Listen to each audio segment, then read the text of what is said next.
Hello friends, Ayyappa స్వామి కాళ్లకు బంధం ఎందుకుంటుందో ఈ వీడియోలో తెలుసుకుందాం.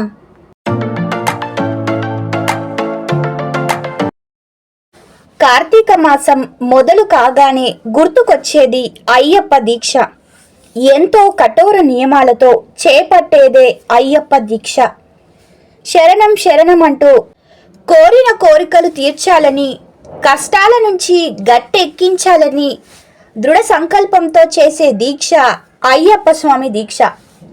అనేక నియమ నిబంధనలతో కేరళలోని శబరిమలైకి 18 కొండలు 18 మెట్లపై అధిష్ఠించి కూర్చున్న ధర్మశాస్త్ర అయ్యప్ప స్వామి వారి దీక్ష కార్తీక మాసంలో ప్రారంభమవుతుంది.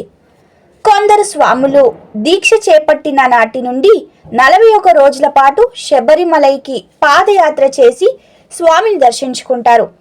అయ్యప్ప దర్శనం కోసం వచ్చే భక్తులు మండల కాలం పాటు అంటే 41 రోజులు దీక్ష తీసుకొని ఇరుముడి కట్టుకుంటారు. మాలధారణ చేసి స్వామిలు 41 రోజుల పాటు అత్యంత నియమ నిష్టలతో అయ్యప్పను పూజిస్తారు. కార్తీక మాసంలో భక్తులు అయ్యప్ప మాల ధరించి మకర సంక్రాంతి వరకు నియమ నిష్టలతో కఠిన దీక్షలను చేస్తారు. సంక్రాంతి రోజు మకర జ్యోతిని దర్శించుకొని మాలను శబరి ఆలయంలో స్వామి సన్నిధిలో తొలగించి వస్తారు. హిందూ దేవుళ్లకు ఎంతో చరిత్ర ఉంటుంది. అయ్యప్ప స్వామి విశిష్టత గురించి కూడా కథలు కథలుగా చెప్పుకుంటారు.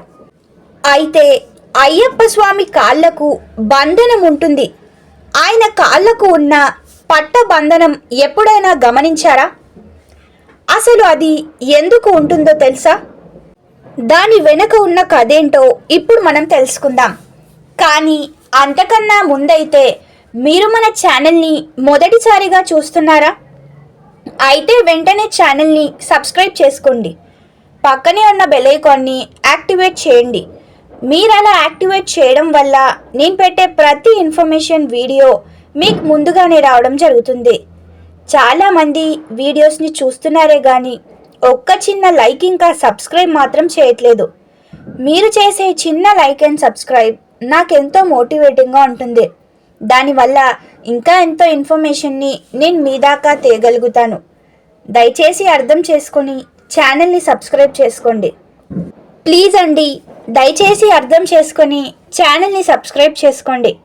అలాగే ఈ వీడియో చూస్తున్న ప్రతి ఒక్కరూ కామెంట్ బాక్స్లో స్వామియే శరణమయ్యప్ప అని తప్పకుండా కామెంట్ చేయండి. ఇక ఏమాత్రం ఆలస్యం లేకుండా వీడియోలోకి వెళ్దాం. అయ్యప్ప స్వామి గురించి పూర్తిగా తెలిసిన వాళ్లకు పట్టబంధనం గురించి కూడా తెలిసే ఉంటుంది.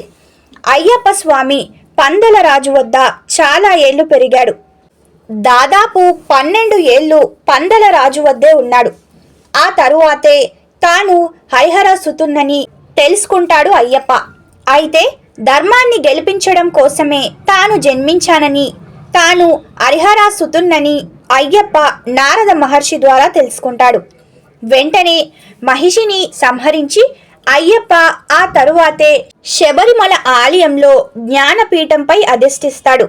అదే సమయంలో స్వామికి ఆభరణాలు సమర్పించేందుకు 18 మెట్ల మీద కూర్చొని ఉన్న అయ్యప్ప స్వామి చూడటానికి అప్పుడే పందాల రాజు వస్తాడు. రాజు రాగానే అయ్యప్ప స్వామి లేచి నిలబడేందుకు ప్రయత్నిస్తాడు. వెంటనే పందల రాజు తన తలపై ఉన్న పట్టు వస్త్రాన్ని తీసి స్వామి కాళ్లకు బంధనంగా కడతాడు. తాను ఏ విధంగా అయితే అయ్యప్ప స్వామిని చూసి తరించారో అదే విధంగా భక్తులకు కూడా అదే రూపంలో దర్శనం ఇవ్వాలని అయ్యప్ప స్వామిని వేడుకుంటాడు. అయ్యప్ప స్వామి దానికి అంగీకరిస్తాడు. అలా స్వామివారి కాళ్ళు చుట్టూ కట్టి ఉన్నదాన్ని పట్టబంధనం అంటారు. ఇక ఇదండి ఈ వీడియో. ఈ వీడియోని మీ ఫ్రెండ్స్ అండ్ ఫ్యామిలీకి తప్పకుండా షేర్ చేయండి. ఈ వీడియోని చివరి వరకు చూసిన ప్రతి ఒక్కరికి thank you for watching this video.